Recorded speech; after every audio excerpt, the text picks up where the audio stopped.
There is no job worth $2 million a year. That's why they pay athletes these fantastic salaries. I was listening to the radio the other day.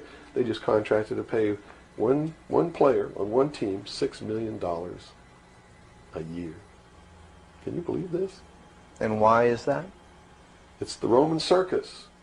What does the emperor do when the people become restive, and when the people are asking questions, and when the people don't like the policies of the emperor? He sends them to the circus. He creates a circus. He builds a giant coliseum.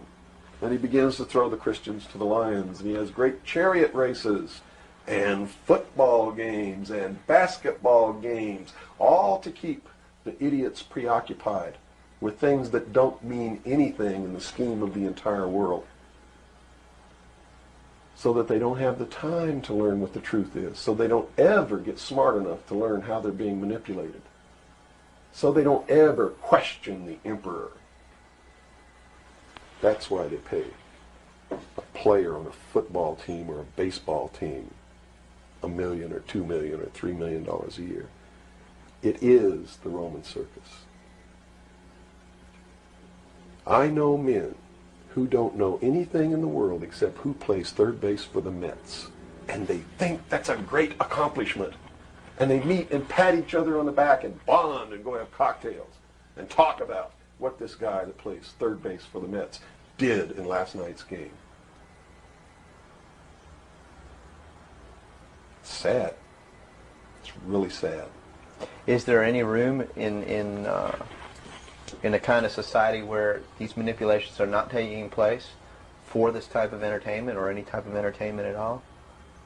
If people understand that a game is a game, if people understand that nobody, no matter what they do, is worth paying $2 or $3 million a year for, people should be able to get rich if they want to, by the sweat of their individual labor, okay? By going out and doing something for the world.